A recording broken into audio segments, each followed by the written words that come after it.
Hello बच्चों, कैसे हैं आप लोग? Hope you are doing good बच्चों। तो देखो, आज के टॉपिक में जो बात करने वाले हैं ना, रिवीजन के तौर पर 11वीं की क्लास के लिए, तो कंसंट्रेशन टर्म्स को सबसे पहले हम रिवीजन कर लेते हैं, क्योंकि ये सबसे ज्यादा जरूरत पड़ेगा हमें लिक्विड सॉल्यूशन में और केमिकल काइनेटिक्स में, जहां पर हमें सॉल्यूशंस की जरूरत पड़ती है। ठीक है, तो आज के लेक्चर में हम क्या क्या बात करने वाले हैं। आज है हमारे पास परसेंटेज टर्म्स, दूसरा है मोलरिटी। मोलरिटी कहां पर जरूरत पड़ती है? मोलरिटी है, स्ट्रेंथ ऑफ सॉल्यूशन है और मोल फ्रैक्शन है। ये सारा आपने स्टार्टिंग में पढ़ा होगा, 11th में फर्स्ट चैप्टर में पहले यही पढ़ाया जाता है, और जबकि इसका यूजेस हर जगह ही आता है। तो बेसिक आज का लेक्चर बहुत इजी होने वाला है, बट आज मैं फिर भी इनको कवर करने वाला हूं। तो चलिए स्टार्ट कर लेते हैं। मैं हूं आपका दोस्त और आपका टीचर शिवम।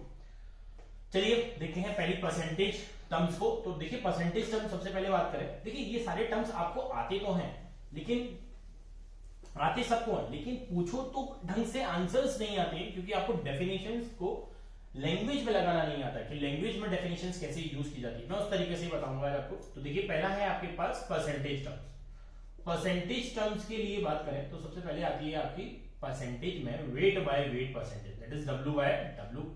और डब्ल्यू बाय डब्ल्यू परसेंटेज जैसे परसेंटेज होती है वैसे ही कैलकुलेट करनी होती है, इसमें और कुछ भी नहीं है। डब्ल्यू बाय डब्ल्यू का मतलब होता है वेट ऑफ सॉल्यूट। देखो, सॉल्यूशन जो बनता है वो दो से बनता है। आपके पास कॉन्सेंट्रेशन टर्म्स निकालते हैं तो किसी चीज की टर्म्स को निकालते हैं, तो सॉल्यूशन में तुम्हारा सॉल्यूट भी होगा प्लस सॉल्वेंट भी होगा। सॉल्वेंट ज्यादा मात्रा में होगा और सॉल्यूट जो होगा वो कम अमाउंट में होगा। तो कम वाले अमाउंट का देखो ऊपर लेंगे और ज्यादा वाले अमाउंट को हम नीचे लेके कंसिडर करेंगे, तो अपना काम हो जाएगा। तो wait of solute divide bye, देखो वेट ऑफ ऊपर वेट है तो नीचे भी क्या है, वेट ही है, तो नीचे भी वेट किसका लेना पड़ेगा, वेट ऑफ सॉल्यूशन। परसेंटेज हमेशा पूरे में से निकालते हैं, टोटल में से निकालते हैं, इनटू 100। देखो, wait of solute upon weight of solvent solution into 100, ये इस तरीके से आपने कैलकुलेट कर लिया। दूसरा वेट होता है, दूसरा जो बहुत दोनों ही काम आते हैं बहुत ज्यादा, that is second is percentage weight by volume. Weight by volume को कैसे यूज करते हैं, that is a wait of solute. कितना वेट सॉल्यूट का प्रेजेंट है इन वॉल्यूम ऑफ सॉल्यूशन, कितने वॉल्यूम ऑफ सॉल्यूशन में। सॉल्यूशन का वॉल्यूम आप एमएल में लगाइए, कितने एमएल ऑफ सॉल्यूशन में दे रखा है। लीटर में लगाते हैं तो इसी को ही हम स्ट्रेंथ बोल देते हैं, ग्राम पर लीटर स्ट्रेंथ में। लेकिन वॉल्यूम इन सॉल्यूशन देखो, यहाँ पे ग्राम में लिया तो ये किसमें होगा, एमएल में यूज करेंगे, इनटू हो जाएगा 1000 से मल्टीप्लीकेशन, मतलब 100 एमएल में कितना सॉल्यूट मिलने वाला है। बेसिकली ये बात की है। ठीक है, अब मैं लैंग्वेज की बात बताता हूँ कि कैसे आपको लैंग्वेज इसकी रीड आउट करनी आनी चाहिए। लेट अस अज्यूम आपके पास दे रखा है 25% H2SO4, 25% weight by weight of H2SO4। तो देखो, इससे मेरे को क्या क्या चीजें पता रहती हैं। 25% का मतलब है 25 ग्राम क्या होगा, ऊपर वाला अमाउंट सॉल्यूट का अमाउंट। तो 25% H2SO4 है, एक्वा सॉल्यूशन है, 25% of H2SO4 in aqua solution. मैं आगे बता देता हूं जिससे कि आपको पता रहेगा कि भाई पानी में डिसॉल्व किया, अकेला H2SO4 तो रहेगा नहीं ना, पानी में डिसॉल्व किया होगा। 25 ग्राम है weight, 25 gram H2SO4 present in 100 gram of solution, 100 gram of solution होगा। ठीक है, तो 25 ग्राम H2SO4 किसमें प्रेजेंट होगा, 100 ग्राम सॉल्यूशन में प्रेजेंट होगा। ये अकेली लैंग्वेज इस बात को बोल देती है। क्लियर है? इसी तरीके से अगर हम बोले कि 25% वेट बाय वॉल्यूम होगा, तो वेट बाय वॉल्यूम के लिए क्या लिखेंगे कि 25 ग्राम H2SO4 कितने में प्रेजेंट होगा, 100 ml ऑफ सॉल्यूशन में। देखो, यहां बच्चों को थोड़ा सा कंफ्यूजन होता है। हमेशा ध्यान रखो, कभी भी परसेंटेज चेंज नहीं होगी, चाहे आप 100 ml लो, 200 ml लो। अगर देखो 100 ml 100 ग्राम में इतना है, तो 200 ग्राम में कितना हो जाएगा, 50 ग्राम हो जाएगा। वो क्या देगा कि मेरे पास इस स्ट्रेंथ का सॉल्यूशन है। क्या करते हैं ना, ड्राम में या फिर आप यानी बड़े से बीकर में पानी लो, चीनी मिला दो और चीनी मिला दो, तो उसका सॉल्यूशन बना लो। तब चाहे उसमें से एक ग्लास निकालो, चाहे एक बाल्टी निकालो, चाहे फिर यानी कितना भी निकाल लो, लेकिन उसमें मिठास उतनी ही रहने वाली होती है। इसी तरीके से सॉल्यूट का काम करता है, क्योंकि ये होमोजेनियस सॉल्यूशन बना है। ठीक है, तो ये आपका परसेंटेज का पार्ट हो गया। परसेंटेज के लिए मैंने वेट बाय वेट देखा, वेट बाय वॉल्यूम देखा। ठीक है, ज्यादातर जरूरत इसकी भी इसी दोनों की ही होती है। परसेंटेज में आप और भी ये 100 से चेक किए हैं, अभी हम दूसरा चेक कर लेते हैं, थर्ड पॉइंट इसके लिए, दैट इज अ पीपीएम। एक बहुत बच्चों को परेशान करता है, पीपीएम क्या लिखा जाता है, तो that is called parts per million. देखो, थर्ड है हमारे पास, थर्ड इज पीपीएम और that is called parts per million. 1 million कितना होता है भाई, 1 मिलियन होता है 10 to the power 10 lakh, 10 lakh मतलब 10 टू द पावर 6। ठीक है, तो पार्ट्स पर मिलियन का मतलब ये है कि इतने पार्ट में कितना पार्ट है वो, ये आपको देखना है। तो पीपीएम भी एक तरीके से स्ट्रेंथ की लिखी जाती है, वेट के टर्म में लिखा जाता है। यहां पे भी क्या लिखेंगे हम, weight of solute divide by weight of solution into 10 to the power 6। देखो पहले हमने निकाला था वो 10 टू द पावर 2, मतलब कि 100 में था, ये 10 टू द पावर 6 में है। इसका मतलब क्या है, वेट ऑफ सॉल्यूट बहुत छोटा होगा, मतलब 0.0002 के करीबन होगा, इसलिए बेचारे को दिखाने के लिए 10 टू द पावर 6 से मल्टीप्लिकेशन करना पड़ रहा है।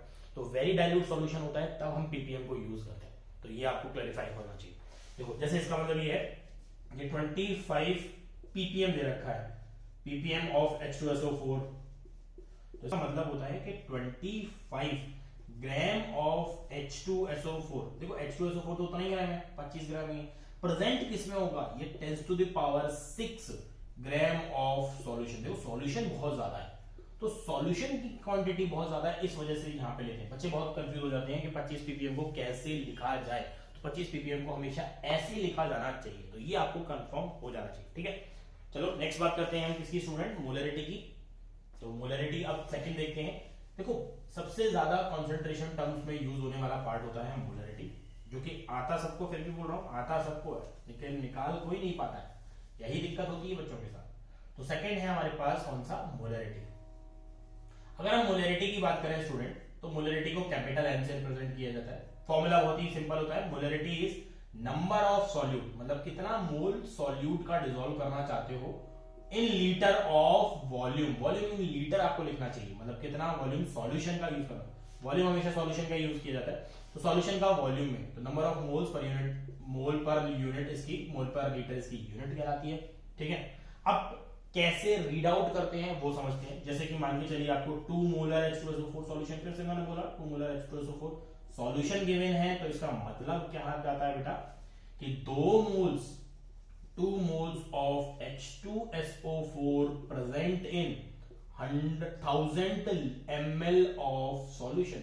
देखो इससे मुझे क्या क्या चीजें मिलती हैं, मुझे मोल्स मिल जाते हैं, मुझे वॉल्यूम भी पता चलता है सॉल्यूशन का कितना वॉल्यूम है। अगर सिर्फ एक मोटा मोल दिया जाए मोलरिटी के टर्म में, आपसे ये बोला जाए कि 2 मोलर का सॉल्यूशन तो उसने पहले से प्रिपेयर कर रखा है, लेकिन उसने उसका कितना वॉल्यूम यूज किया है, 100 ग्राम, मतलब 100 ml यूज किया है, तो 100 ml में कितना होगा, देखो उसका आधा मतलब इसका 110 कर दो, तो 0.2 मोल होगा ना उसमें, तो 2 मोलर का सॉल्यूशन है, तो 2 मोल्स किसमें प्रेजेंट, 2 मोलर का मतलब किसमें प्रेजेंट होंगे 1000 में, लेकिन लिया कितना है हमने, सिर्फ और सिर्फ 100, तो उसमें 0.2 मोल्स होंगे। जितना मोल्स का रेशियो वॉल्यूम के रेशियो में डिवाइड होता जाएगा, तो इस तरीके से आपको सोच सकते हैं, ठीक है। मैं एक और डेफिनेशन बता देता हूं इसी में ही, दैट इज अ मोलरिटी, जो कि ये भी काफी जरूरत पड़ती है बेटा, सॉल्यूशन में सबसे ज्यादा काम मोलरिटी का होता है। मोलरिटी को स्मॉल m से रिप्रेजेंट करते हैं। अब मोलरिटी का फॉर्मूला भी सेम ही होता है, number of solute, moles of solute present in, देखो यहां पर हमने क्या यूज किया है, वॉल्यूम यूज किया है इन लीटर में, अगर ml में यूज करोगे तो इनटू 1000 लिखा जाता है, वो हमें पता है। लेकिन यहां पर देखें तो number of moles of solute divide by weight of solvent में लिखा जाता है इसको। अगर इसको ग्राम में यूज करेंगे इन ग्राम, तो आपको क्या करना चाहिए, 1000 से मल्टीप्लिकेशन कर देना चाहिए। तो ये आया नंबर ऑफ मोल मोलरिटी के टर्म में, ये इसकी यूनिट होगी मोल पर केजी। देखो यूनिट से बहुत फर्क पड़ता है। अब मैं बताता हूं आपको कि क्या रिलेशन बनता है मोलरिटी से, क्या हम दोनों को कैसे कनेक्ट कर सकते हैं, कैसे हम सॉल्यूशंस की चीजों को कन्वर्ट करते हैं, ठीक है। तो आपको देखो जब भी क्वेश्चंस बने, मैं आपको एक क्वेश्चन का टाइप बता देता हूं जो कि बहुत जरूरी रहता है, और हर जगह मतलब बहुत सारी जगह पे इसको आप यूज कर सकते हो। कोई डेरिवेशन नहीं है, सिर्फ और सिर्फ एक तरीका है। जैसे मान के चलो मुझे बोल रखा है कि भाई 2 मोलर H2SO4 सॉल्यूशन दे रखा है मैंने, ठीक है, H2SO4 सॉल्यूशन है मेरे पास, ठीक है। इसकी डेंसिटी दे रखी है, मान लो कुछ भी दे रखी है 1.2 ग्राम पर ml, इसकी डेंसिटी भी दे रखी है भाई, सॉल्यूशन की डेंसिटी दे रखी है। कैलकुलेट करिए इसकी मोलरिटी कैलकुलेट करिए। तो देखिए कितना अच्छा क्वेश्चन है, बेसिक क्वेश्चन है, इजी है, लेकिन क्वेश्चन का क्या लैंग्वेज है, एक से दूसरे में कन्वर्ट कराने के लिए हमको वॉल्यूम पता होता है सॉल्यूशन का वॉल्यूम पता होता है कितना, 100,000 जितना लेना, ठीक है। मोल्स इससे पता चलते हैं, डेंसिटी से क्या होगा, density of solution that is mass upon solution of weight, volume of solution, तो इसको यूज कर सकते हैं। देखो ये क्या लाएगा, 2 मोल्स H2SO4 है मेरे पास, तो मोल्स हो गए। वॉल्यूम कितना है तुमने माना, 1000 ml है, ठीक है भाई। वॉल्यूम ऑफ सॉल्यूशन तुम्हारे पास ये आ गया, ठीक है। लेकिन मोलैलिटी के लिए क्या चाहिए, तो मैं मोल्स तो चाहिए ही चाहिए, ठीक है, लेकिन चाहिए क्या, वेट ऑफ सॉल्वेंट चाहिए। अब वेट कहां से आएगा, तो वेट निकालने के लिए डेंसिटी का टर्म दे रखा है, इसको यूज करो। तो डेंसिटी होती है मास अपॉन वॉल्यूम, तो डेंसिटी का फॉर्मूला है 1. सॉरी वैल्यू है 1.2। मास कितना निकालना है, सॉल्यूशन का मास जिसकी डेंसिटी उसका मास, वॉल्यूम सॉल्यूशन का जिसकी डेंसिटी उसका वॉल्यूम। वॉल्यूम कितना दे रखा है हमें 1000, मल्टीप्लिकेशन मार दो, सॉल्यूशन का मास कितना आएगा मेरे पास, ये आ जाएगा 1200। सॉल्यूशन की मास में, सॉल्यूशन में है क्या क्या, सॉल्यूशन में है H2SO4 प्लस सॉल्यूशन में है क्या तुम्हारे पास बचा, वाटर भी है, पानी पड़ा हुआ है, और वो मिला के आया है 1200। तो अब इसका वेट भी चाहिए, लेकिन इसकी मोल तो पता है ना, तो एक मोल में होता है 98, तो 2 मोल में कितना मास हो जाएगा इसका टोटल 98 होता है, तो ये हो जाएगा 196। तो ये हो जाएगा इसका मास 196। यहां से क्या करो, वेट ऑफ सॉल्वेंट निकाल लो, वेट ऑफ सॉल्वेंट को उठा के यहां पटक दो, इनटू 1000 लगा दो यहां पे, और मोलैलिटी कैलकुलेट कर लो। ऐसे टाइप के क्वेश्चन बेटा बहुत सारे आते हैं, ध्यान रखें, ये मेंस में भी इस तरीके का क्वेश्चन कभी कभी पूछ लिया जाता है कि भाई ये दे रखा है मोलैलिटी डेंसिटी, और वैसे रिलेशन भी होता है तीनों में कि आप मोलैलिटी और डेंसिटी ऑफ सॉल्यूशन में एक रिलेशन भी फाइंड कर सकते हैं। वो आप बेसिकली आप अपने लिए यूज करिएगा, एक बार निकालिएगा, ट्राई करिएगा, वो आपके लिए बहुत इंपॉर्टेंट भी रहेगा क्योंकि वो क्वेश्चन सीधा बन सकता है, ठीक है। तो अब दूसरा इसके लिए बात करते हैं आगे। मोलैलिटी हो गई है, मोलैलिटी हो गई है कंसंट्रेशन टर्म्स के लिए। स्ट्रेंथ की बात की तो स्ट्रेंथ ग्राम पर लीटर ही होती है, तो एग्जैक्टली स्ट्रेंथ आपकी कैसी होती है बच्चा, सेम टाइप की ही होती है। फोर्थ बात करें स्ट्रेंथ को, स्ट्रेंथ ग्राम पर लीटर में कैलकुलेट की जाती है, और अभी मैंने वेट बाय वॉल्यूम यूज किया था, यही चीज स्ट्रेंथ है। स्ट्रेंथ का मतलब कोई भी किसी भी सॉल्यूशन की स्ट्रेंथ दी जाएगी आपको, तो वो कैसे दी जाएगी, मास या फिर वेट, मास लिख लो, मास ऑफ सॉल्यूट, ऊपर छोटी चीज को लिखते हैं, हमेशा नंबर ऊपर छोटा आता है, divide by volume of solution. Litre में है, ये अगर ml में लगाओगे तो इनटू कर दो 1000 से। अगर आप देखो मास ऑफ सॉल्यूट डिवाइड कर दो मैं मॉलिक्यूलर मास से, मल्टीप्लिकेशन कर दो मॉलिक्यूलर मास से, तो ये ऊपर बन जाएगा मोल्स ऑफ सॉल्यूट, और वो पूरा का पूरा एक्सप्रेशन बन जाएगा मोलैरिटी ऑफ सॉल्यूशन। तो स्ट्रेंथ में और मोलैरिटी में मतलब एक रिलेशन आ सकता है क्या, स्ट्रेंथ मोलैरिटी इनटू क्या कर दूं मैं उसको, मॉलिक्यूलर मास से मल्टीप्लिकेशन कर दूं तो बराबर हो जाएगा। देख लो मैं आपको बस लिख के छोड़ दे रहा हूं यहां पर, आप इसको खुद से चेक कर लीजिए।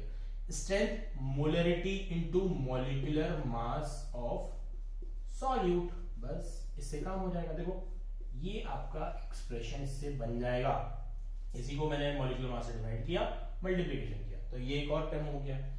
दूसरा होता है आपके पास मोल फ्रैक्शन, इसको भी हम चेक कर सकते हैं। तो देखिए मोल फ्रैक्शन क्या होता है, किसी भी एक सॉल्यूशन में दोनों चीजें पड़ी हुई हैं, तो फ्रैक्शन बताता है कि कितना फ्रैक्शन ऑफ अमाउंट किसका है, सिर्फ फ्रैक्शन बताता है, और फ्रैक्शन हमेशा 1 से छोटा होता है। तो अगर मैं बात करूं सॉल्यूट प्लस सॉल्वेंट है, तो अगर मुझे मोल फ्रैक्शन, इसको x से रिप्रेजेंट करते हैं, सॉल्यूट को बात करें तो इसके मोल्स ऑफ सॉल्यूट ऊपर रखे जाते हैं, फिर टोटल सब कुछ टोटल में से काउंट कर रहा है, टोटल मोल्स। तो टोटल मोल्स कैसे आएंगे, सॉल्यूट के प्लस मोल्स ऑफ सॉल्वेंट के, ये हो गया। अगर दूसरे के भी निकालने हो तो सॉल्वेंट के निकालो, तो इसका मास रखो भाई, जिसका फ्रैक्शन चाहिए उसको ऊपर रखो, तो मोल्स ऑफ सॉल्वेंट के डिवाइड कर दो मोल्स ऑफ सॉल्यूट के प्लस मोल्स ऑफ सॉल्वेंट के, यही तो टोटल नंबर ऑफ मोल्स है। और इन दोनों को ऐड करने से सॉल्यूट प्लस सॉल्वेंट की वैल्यू मोल फ्रैक्शन के लिए 1 आती है, क्योंकि टोटल तो मोल फ्रैक्शन कितना हो सकता है 1, फ्रैक्शन हमेशा 1 ही हो सकता है, ठीक है बच्चों। तो देखिए आज के पार्ट में हमने कॉन्सेंट्रेशन टर्म्स को यूज किया है। I hope you get the concentration terms, आपको समझ में आ गई होगी। कोई भी क्वेश्चंस या कोई भी क्वेरी हो आपको, आप कमेंट सेक्शन में पूछ लीजिएगा। प्लस मैंने इसके लिए टेलीग्राम चैनल बना दिया है जिसको आप ज्वाइन कर सकते हैं, वहां पर मैं इसके बेसिस पर कुछ क्वेश्चंस का पीडीएफ आपको प्रोवाइड करता हूं। देखिए ये सारे क्वेश्चंस बेसिक हैं, लिक्विड सॉल्यूशन में यूज होंगे, तो थोड़ा सा छोटा मोटा प्रैक्टिस हो जाएगा आपका फॉर 12th पार्ट के लिए, ठीक है। ध्यान रखें कोई भी डाउट हो, एनी टाइप ऑफ डाउट अगर इसमें कुछ आता है या फिर आपको लगता है कि आपको किसी इस टॉपिक पे वीडियोस चाहिए, उस टॉपिक का शॉर्ट वीडियोस अगर मिल जाए तो मेरे लिए काफी है, तो आप मुझे कमेंट सेक्शन में जरूर बताइएगा। Hope you like the video students, thank you.